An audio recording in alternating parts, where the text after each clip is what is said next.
Not everyone is perfect. I like to think my cat is perfect, but not especially when she's scratching the furniture. But not everyone is perfect, and also we're not made out of money. As a result, more and more people prefer to repair broken things than simply replace them.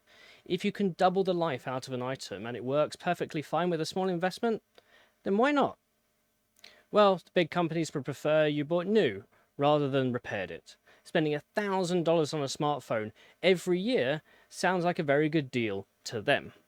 So while various locations around the world have mandates about warranty and repairability, it isn't everywhere, and in some locations repairability does not exist. It's been up to the lawmakers and individuals to force a right to repair. Now, one of the biggest holdouts on this has obviously been Apple, who last year announced that they were now letting third-party repair shops eke out more life from everyone's Apple devices. But that comes at a cost. But you know what doesn't come at a cost? The free trial from today's sponsor. If you want an independent cloud services provider for home servers, VPNs, or clients, consider Linode and sign up today at linode.com/TechTechPotato for a free $100 60-day credit. A recent Gartner performance report shows Linode's topology offers almost double the database performance per dollar than other public cloud services. What's your minimum specification? So it's hard not to get caught up in the right to repair movement. The concept of using compatible hardware to fix your expensive gadget has applied to almost everything mechanical or electrical over the centuries. For example, if your weaving machine needed a new part, it was quicker to replace it with something that kind of worked, or find a third-party seller who had a part in stock, or had salvaged a part from a broken machine. There was no need to go to the manufacturer. However, the pivot from mechanical devices to electrical devices have put that into disarray. As compute power has increased, the ability for hardware manufacturers to lock in the individual components to your expensive gadget has never been easier. Every component inside your device, every small bit of silicon, can now be designed to transmit encrypted data for near zero power and near zero latency. This allows there to be a hardware handshake, where firmware and special codes are used such that specific hardware can only talk to other pre-verified hardware. It's a special club, and you need to know the special handshake or signal to get into the VIP area. Gone are the days when the manufacturer would put a circuit diagram on the inside of the case.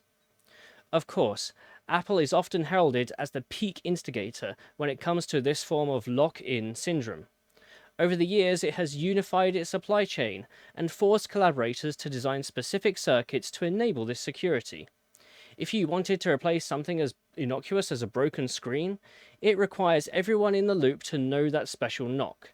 If the vendor doesn't know the knock, or it is too expensive, then the vendor will try and upsell you a new device. Or at least, that's how the thinking goes. Of course, Apple is not alone here. John Deere is held high when it comes to farming equipment in a very similar fashion. There are so many security gates in the software to control your new vehicle that replacing a simple and readily available part might confuse the electronic control unit because it doesn't know that secure handshake. Now, some companies who do this have some valid reasons, and some of these you may or may not agree with. The first one usually revolves around warranty. Using an unauthorized repair center might remove your warranty. But that being said, a number of locations around the world have laws stating that the warranty stays intact regardless. And more importantly, this argument falls apart when talking about repairing the device outside of the warranty. What use are warranty protections in that situation? Point 2 is user experience. If a vendor creates a gadget with a particular use case in mind, a third-party repair has the potential to create further issues, at least according to these companies. Alternatively, a repair could solve a long-standing issue that the manufacturer refuses to fix. Either way, the manufacturer wants to maintain your experience within its own predefined parameters, even if those parameters are no longer relevant or the company no longer exists. Disabling third-party repair helps keep the experience in a very known bracket, even if that manufacturer doesn't care. The third point in favour of keeping devices locked down, and perhaps the point with the more legal standing, is intellectual property. If a company creates a solution that, for example, uses a special chip that halves display power, then a manufacturer may not want that chip sold to its competitors, or at the very least for that chip to not be reverse engineered by its competition. In order to maintain a market advantage in that segment, there has to be some sort of protection. But critics will argue that patents are for IP protection, not the hardware itself, and it's the consumers who lose out if this is the main argument. I won't delve much deeper into this topic. There are plenty of worthy individuals you should follow to get more insight into this matter, such as Rossman, a famous repair dude who has created entities designed to lobby the US government on this matter. His channel also travels to hearings to talk about why right to repair matters. Go follow him. But ultimately, what is right to repair? At a super high level, it's the ability to repair your components regardless of ownership or age of the device. The user gets to choose who does that repair, whether it's the manufacturer, an authorized repair entity, or Dave at the end of your street. This involves your rights to repair whatever you own, however you want. The right to repair movement is all about getting companies like Apple and like John Deere to stop locking their hardware, to share schematics, and allow for independent repair. I bring all this up because recently Apple announced it was moving in a more positive direction in this manner. Some people have considered it the start of something good, while others are criticizing it for being the absolute bare minimum that Apple can do. I'm more of the latter, and I'm here to explain why. Apple's original policy was that any device needs to be repaired by an authorized technician. In reality, a lot of the time those devices are not actually repaired on site. The devices are sent away, and Apple might provide you with a completely different, new or refurbished device to replace it. Hopefully all your data is saved, but that's never a guarantee, especially if you get a different device. Today, Apple's policy is now individuals can get their Apple device repaired by anyone, but that anyone has to sign up to the Apple's online web store and purchase replacement components and tools from Apple for those repairs. Because Apple still has the security measures in place, the repairer must upload the right serial numbers such that the chips on order can be pre-programmed with the right codes. That makes sure that everyone still has a secret handshake and the device is accepted into the ecosystem. If this goes how Apple currently operates its authorized repair centers, then the repairer can pay for a replacement component and send the broke one back and can get them credit towards future purchases. Apple is going to start small, working with the US initially, with only a few of the major components on offer. Over the next few years, this will likely expand to control silicon, more specialized components like modems, and now we can get haptic engines, and also go outside the US. This website is now live at selfservicerepair.com. However, if you saw the website without knowing it was an Apple website, you wouldn't guess that this is a center for third-party Apple repair hardware. Truth be told, Apple has outsourced it to a company called Spot, or Service Parts or Tools Inc., to create this store and make the parts and tools available. It appears that Apple doesn't want its branding or logo anywhere near this side of the business, and that's probably not a coincidence. Naturally, all these components have the Apple tax built in, and in some quarters, Apple is being criticized for making the cost of the hardware equal to what it would cost in the regular stores. The only difference here is that now the third-party repairer has to also diagnose the issues as well. Apple has said that it would be offering some level of test equipment and schematics to these new third-party repairers.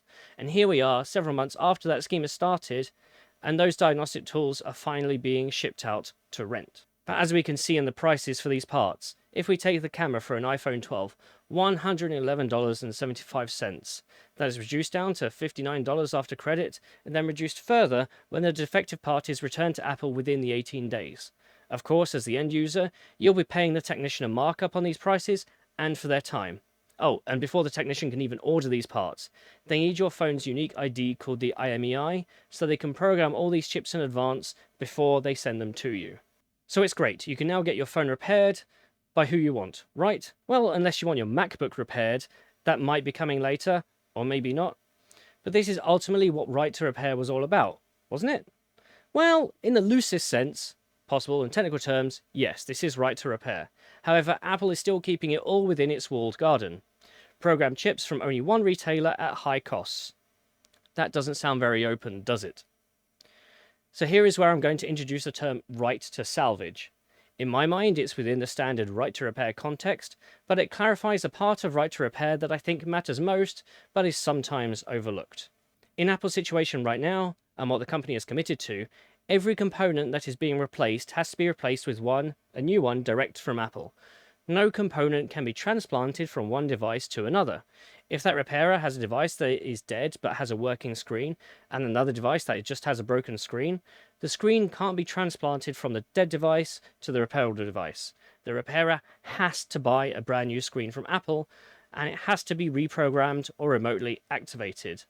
The right to salvage is the ability to transplant hardware between devices of the same design, and Apple's new policy ignores this completely. There is no way for a repairer to break that barrier, at least not without some serious work. If a repair center has 50 plus devices in a state of repair, they can't combine components to create working machines. Apple doesn't allow that. Alternatively, if the repairer has a lot of dead machines with salvageable components, perhaps quite elsewhere, there could be potential to set up a storefront to sell them. Apple doesn't allow that. Once the chip or part has a serial ID locked to it, there's no way to use it elsewhere. You'd have to get it reprogrammed, which means sending it back to Apple and getting a new one. The point is, if you could salvage a part, Apple is out of the loop, financially, and they do not want that. The thing is, this also ties into global commitments to be carbon neutral or green. It's a great goal, but it can't simply be the act of offsetting carbon emissions by paying money.